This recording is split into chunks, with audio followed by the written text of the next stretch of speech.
ಭೂತಾಯಿಯ ಮಡಿಲಿನಲ್ಲಿ ಮೈ ಮುರಿದು ದುಡಿಯುವ ರೈತಾಪಿ ವರ್ಗಕ್ಕೆ ಫಲ ನೀಡಿ ಭೂತಾಯಿಗೆ ಪೂಜೆಯ ದಿನವಾಗಿ ಸಂಭ್ರಮ ಸಡಗರದಿಂದ ಎಲ್ಲೆಡೆ ಶ್ರೀಗೆ ಹುಣ್ಣಿಮೆ ಪಾಂಡವರನ್ನ ಪ್ರತಿಷ್ಠಾಪಿಸಿ ಪೂಜೆ ಚರಗ ಚೆಲ್ಲಿ ಭೂಮಿಗೆ ನೇಮಿಸಿ ಅನ್ನದಾತರು ಉತ್ತಮ ಇಳುವರಿಗಾಗಿ ಪ್ರಾರ್ಥಿಸಿ ನೈವೇದ್ಯ ಸಮರ್ಪಣೆ ಮಾಡಿ ಪೂಜೆ ಸಲ್ಲಿಸಿದರೆ ಇತ್ತ ಮಕ್ಕಳು ಹೊಲದಲ್ಲಿ ಗಾಳಿಪಟ ಹಾರಿಸಿ ಸಂಭ್ರಮ ಪಟ್ಟರು.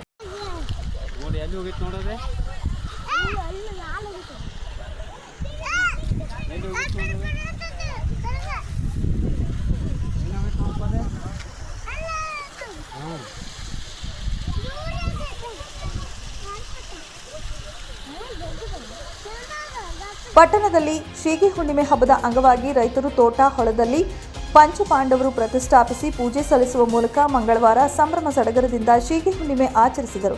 ಜಮೀನಿನ 4 ಕಡೆಗಳಲ್ಲಿ ಸುತ್ತ ಚರಗ ಚೆಲ್ಲುವಾಗ ಮುಂದೆ ಒಬ್ಬರು ನಿಲ್ಲಿಸಿ ಸಿಂಪಡಿಸಿ ಹುಲಿಗೋ ಹುಲಿಗೋ ಎಂದು ಸಾಂಪ್ರದಾಯಿಕವಾಗಿ ಕೂಗುವ ಮೂಲಕ ಸಮೃದ್ಧಿಯ ಸಂಕೇತ. ಮತ್ತಷ್ಟು ಬೆಳೆ ಉತ್ತಮ ಇಳುವರಿ ನೀಡಲಿ, ಮಳೆ ಬೆಳೆ ಹುಲಸಾಗಲಿ, ಬಿತ್ತಿದ ಬೆಳೆಗಳು ಸಮೃದ್ಧಿಯಾಗಿ ಬೆಳೆದು ಭೂಮಿ ತಾಯಿಗೆ ಹಸಿರು ಸೀರೆಯುಟ್ಟಂತೆ ಕಂಗೊಳಿಸಲಿ ಎಂದು ಪ್ರಾರ್ಥಿಸಲಾಯಿತು.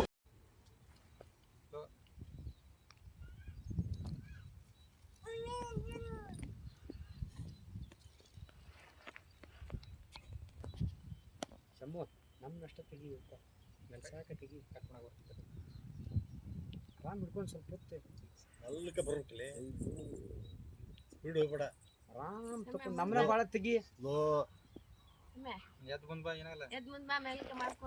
ಪ್ರತಿ ವರ್ಷ ಸಾಂಪ್ರದಾಯಿಕವಾಗಿ ನಡೆದುಕೊಂಡು ಬಂದ ಭೂತಾಯಿಯ ಸೀಮಂತ ಎಂದು ಹೆಸರುವಾಸಿಯಾಗಿರುವ ಸೀಗೆ ಹುಣ್ಣಿಮೆಯ ನಿಮಿತ್ತ ಹುಣ್ಣಿಮೆಯ ದಿನದಂದು ಬೆಳಗ್ಗೆಯೇ ತಮ್ಮ ಎತ್ತುಗಳನ್ನು ಶೃಂಗಾರಪಡಿಸಿ ರೈತರು ಬಗೆ ಬಗೆಯ ಅಡುಗೆಗಳನ್ನು ತಯಾರಿಸಿಕೊಂಡು ಎತ್ತುಗಾಡಿ, ಬಂಡಿ, ಟ್ರ್ಯಾಕ್ಟರ್ ಹಾಗೂ ವಿವಿಧ ವಾಹನಗಳ ಮೂಲಕ ತಮ್ಮ ಜಮೀನುಗಳಿಗೆ ತೆರಳಿ ಹೊಲಗಳಿಗೆ ಚರಗ ಚೆಲ್ಲುವ ಮೂಲಕ ಬೆಳೆದು ನಿಂತ ಬೆಳೆಗಳಿಗೆ ಹಾಗೂ ಕೃಷಿ ಪರಿಕರಗಳಿಗೆ ಹಾಗೂ ಜಾನುವಾರುಗಳಿಗೆ ವಿಶೇಷ ಪೂಜಾ ಕೈಂಕರ್ಯಗಳನ್ನು ನೆರವೇರಿಸಿದರು.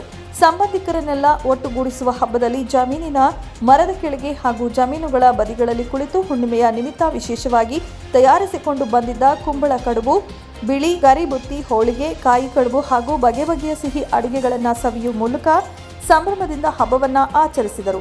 Suresh Yaligara, 9 live news, Shiggavi.